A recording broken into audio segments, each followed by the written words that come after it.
그게 뭐 전혀 틀린 말은 아니다.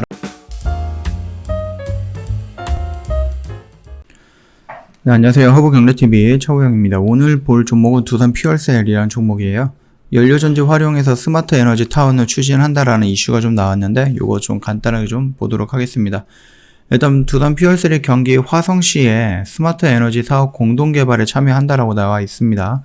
기존의 연료전지 역량을 활용해서 새로운 사업 기회를 모색한다라는 방침이거든요. 그래서 지금 두산 퓨얼셀이 가고자 하는 길은 수소용 연료전지인 것 같은데 거기에서 이제 다양한 방법으로 나가죠. 얼마 전에는 우리가 좀 중요하게 봐야 된다는 게 뭐였죠? 선박을 좀 봐야 된다라고 했죠. 일단 뭐 경기도 화성시청에서 화성시의 화성도시공사, 그 다음에 한국수력원자력 등 뭐 지자체 및 유관 기업과 함께 그 경기도 화성 스마트 에너지 사업 공동 개발을 위해 업무 협약을 체결했다라고 합니다. 뭐 일단은 정부에서 디지털 뉴딜이라든지 아니면 그린 뉴딜 정책을 연계한 스마트 에너지 타운을 조성하기 위해서 추진이 된 건데요. 일단 화성시 내 연료전지를 활용해서 안정적 클린 에너지를 공급을 하고요. 연료전지에서 발생하는 열원을 활용해서 스마트팜 시범 사업을 하는 겁니다. 그 다음에 연료전지 연계해서 에너지 취약지역, 도시가스 에너지 인프라 구축을 하는 거고요. 발전시설 관리 주차장 활용, 소규모 태양광 및 전기차 충전소를 구축을 합니다. 그 다음에 빅데이터, AI 등을 활용해서 클라우드 기반의 원격 에너지 관리, 최적화 및 가상 발전소를 구현을 한다. 대충 이런 내용인 거고요. 지역 주민 수익 공유를 위해서 시민 펀드도 조성 중이다 라고 되어 있는데, 연료전지, 그러니까 수소용 연료전지도 마찬가지고, 연료전지의 장점은 뭐예요? 신재생 에너지 중에서 태양이라든지 아니면 풍력에 비해서 지리적으로 제한을 받는 게 좀 적다라는 부분이겠죠. 두산 퓨얼셀은 화성시 부진의 20메가와트급 연료전지 발전소에 들어가는 주기기를 공급을 하고요. 장기 유지 보수를 담당을 합니다. 최근에 두산 퓨얼셀에서 계약이라든지 이런 내용을 좀 보면은 유지 보수 내용이 많았었어요. 그죠? 막 20년짜리 장기 계약들. 또 연료전지를 적용해서 구현할 수 있는 다양한 솔루션 연구 개발도 적극 나설 계획이다라고 되어 있고요. 일단 대표님께서는 IT를 접목해서 연료전지 사업에 참여함으로써 새로운 사업 기회를 확보할 수 있고 향후 국내 스마트 에너지 사업 교두보가 될 수 있다는 점에서 이번 업무 협약은 의무가 크다 이렇게 좀 얘기를 하고 있네요.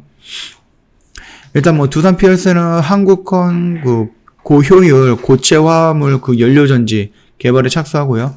국내외 기업들과 선박용 연료전지 공동 개발에 나서는 등 기존의 발전형 연료전지 분야에서 나아가 신기술 확보, 그 다음에 사업 영역 확대를 박차를 가고 있다. 이 부분인데 제가 말씀드렸던 영역이 아까 전에 말씀드렸던 게 뭐였죠? 선박용 연료전지, 요게 조금 중요한 부분이다라고 말씀을 드렸죠. 이건 일전 영상에서도 여러 번 반복해서 언급을 해드렸던 부분이기 때문에 참고해 보시면 될 것 같습니다. 일단 두산 퓨얼셀 차트를 본다라고 하면은 꽤 많이 떨어졌어요. 그쵸? 단기간에 급락을 2번을 해줬어요. 물론 이게 계단식이라고 해서 한 번 정도 남을 수 있다. 그렇게 주장하시는 분들도 있겠지만은 그게 전혀 틀린 말은 아니다라고 생각이 되는 부분이고요. 다만 여기서 이렇게 급락으로 떨어질 경우에는 어떠한 악재성 이슈가 좀 나와야 된다. 그 악재성 이슈가 공매도다라고 말씀하시는 분들이 있는데 그 공매도에 대한 공포는 어느 정도 좀 훼손이 되지 않았을까, 해소가 되지 않았을까라고 생각을 합니다. 일단 여기서 쌓여있는 물량을 보고 나서 우리가 이 안에서 충분히 분할로 접근하면 되지 않을까라고 언급을 해드렸던 부분이고요. 단기간에 지수가 하락하는 부분 또는 공매도에 의해서 공격을 받았던 부분, 그런 부분이 여기서 보여줬던 이 음봉들의 여러 가지 음봉이죠. 몇 개예요? 하나, 둘, 셋, 넷, 다, 일곱. 한 7개에서 8개 정도의 연속적인 음봉. 여기서 다 지금 해소가 된 것 같죠? 그리고 나서 3일 동안 지지가 나오고 나서 5일선 돌파하는 양봉의 모습이 형성이 됐는데 아쉬운 거는 뭐예요? 외인들이라든지 아니면 기관의 매수 물량이 들어오지 않았다라는 겁니다. 연기금에서 200주 정도 들어왔는데 이걸 매수라고 할 수는 없는 거고, 다만 연기금에서 이제 매도가 연속적으로 나왔는데 그 매도가 멈췄다라는 정도의 어느 정도 긍정적인 평가를 내릴 수 있을 것 같고, 투신 같은 경우도 매도 물량이 연속적으로 나오기는 하지만 그 물량이 굉장히 많이 줄어들었다 라는 점에서 나는 긍정적으로 좀 평가를 하겠습니다. 그 다음에 이제 중요한 것은 외인들이거든요. 물론 20만 주, 30만 주, 50만 주, 70만 주 이런 식으로 매도 물량이 나오다가 오늘 10만 주가량 매도 물량이 나왔습니다. 이 적은 물량은 아니기 때문에 지금 이 정도 물량이 나왔다라는 것에 대해서 또는 뭐 긍정적으로 평가를 하기는 조금 어려울 것 같거든요. 요 점 참고해 주시면 되겠고요. 일단은 우리가 두산 피어셀이 지금 얘가 여기서 이렇게 무너지는 이유는 크게 말씀을 드리면은 실적이었겠죠. 수주였겠고 공매도였겠고 지수였겠죠. 지수는 어느 정도 반등이 나오는 모습이기 때문에 그거에 대한 공포심은 어느 정도 좀 조절이 되는 것 같고요. 공매도 역시 마찬가지입니다. 처음에 3일날이 나온다라고 했을 때 4일날 이런 식으로 좀 공매도가 물량이 많이 나오긴 했는데요. 그러고 나서 이제 어느 정도 안정화되어 있는 부분이죠. 5월 5일날 쉬는 날이다 보니까 연속성을 갖기는 조금 어렵고 쉬면서 조금 시장이 냉정을 좀 찾은 것 같다라고 생각을 합니다. 어차피 수주가 적었기 때문에 실적 역시 적을 수밖에 없었다. 이렇게 좀 말씀을 드리겠습니다. 그럼에도 불구하고 우리가 2분기, 3분기, 4분기에는 수주가 늘어날 것이다 라고 생각했던 이유는 뭐예요? 근거는 그 수소 발전 의무화 제도 이 부분이죠. 그러니까 어쩔 수 없이 수소랑 뭐 태양이라든지 풍력이라든지 이런 식으로 신재생 에너지를 이런 식으로 움직이고 수소도 움직이는 이런 투트랙으로 가겠다라는 정부 정책의 발표가 있었잖아요. 그래서 이거에 대한 의무, 수소를 이용해야 되는 의무를 각각의 회사에다가 지게 되었습니다. 그렇다라고 하면 어쩔 수 없이 이 수소에 대한 의무를 가지게 되는 회사들은 어떻게 해요? 어쩔 수 없이 수소 사용을 해야 되겠죠?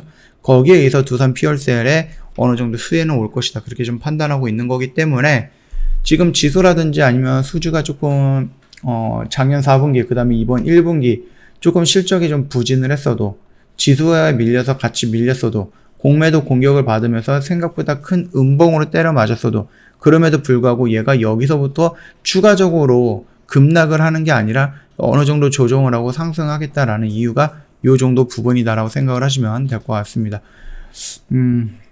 일단은 단기적으로 많이 올라가긴 했는데요. 이게 뭐 급등의 형태로 올라간 건 아니고 충분히 조정을 받고 올라가고 조정을 받고 올라간 거기 때문에 요 정도 하락폭 정도는 어느 정도 한번 버텨보시는 것도 나쁘진 않겠다라고 생각을 합니다. 물론 이게 뭐 제가 이때부터 영상을 찍어드렸어요. 10월 한 중순 말부터 영상을 찍어드리면서 쭉쭉쭉 올라가서 이 라인에서는 이제 물량을 조금 조절을 해야 된다 안내를 해드렸고 여기서는 물량을 조금 더 들어가도 된다 다 잡아드렸던 부분이기 때문에 지난 영상 찾아보신다라고 하면은 여기가 그렇게 무리한 자리는 아니다라는 걸 조금 이해가 되지 않을까라고 생각을 합니다. 저희 홈페이지 오시면은요 이벤트 내역이 있습니다. 5월은 오직 허브경제TV라는 이벤트 진행을 하고 있거든요. 1년에 120만원 굉장히 할인 폭이 넘죠. 그래서 한 달에 10만원 정도고요. 지금 이벤트 기간이 5월 31일까지예요. 그러다 보니까 21일이나 남았네 라고 생각하시는 분들이 있는데 그렇게 좀 천천히 생각하시다 보면은 4월 경험을 해보셨을 겁니다. 5월 금방 갑니다. 그러니까는 생각나실 때가 아니라 확인했을 때 바로 가입하는 게 좀 좋지 않을까라고 생각이 되고요. 일단 뭐 저희랑 상담도 진행을 해 보셔야 되는데 4층 채널이 너무 많거든요. 그렇기 때문에 회원님들 4층 채널을 넘어가지 않기 위해서는 천천히 저희가 말씀드리는 카카오톡 친구 추가하는 방법 그대로 따라와 주시면 됩니다. 자, 카카오톡 상담 메뉴에 보면은요, 친구 추가 아이콘이 있는데 요거 동그라미 요거 클릭을 하시고요. 화면이 이렇게 변경이 되면 아이디로 추가 버튼이 있습니다. 요거 다시 한번 눌러주시고 아이디 입력하면 되겠죠. HBTV1004 입력을 하시면은 허브경제TV 로고와 함께 친구 추가 버튼이 생성이 될 겁니다. 이 버튼 눌러주시고 저희한테 인사말 남겨주시면 상담 진행이 될 거니까 이렇게만 진행을 하시면은 4층 채널로 넘어가는 일은 없을 거다. 또는 4층 채널에서 갑자기 뭐 초대가 와가지고 뭐 허브경제TV인 줄 알고 상담을 하다 보니까 조금 내가 친구 추가했던 그쪽 채널이랑 다른 것 같다. 그렇게 구분이 되지 않을까라고 생각합니다. 굉장히 간단하죠. 지금 영상 보시는데 딱 스톱을 해주시고요. 20초 정도만 투자해가지고 요거 빨리 진행을 해주시면 될 것 같습니다. 자, 오늘 영상은 여기서 짤막하게 마치도록 하겠습니다. 영상 도움이 됐다 그러면 구독과 좋아요 한번 부탁드리겠습니다.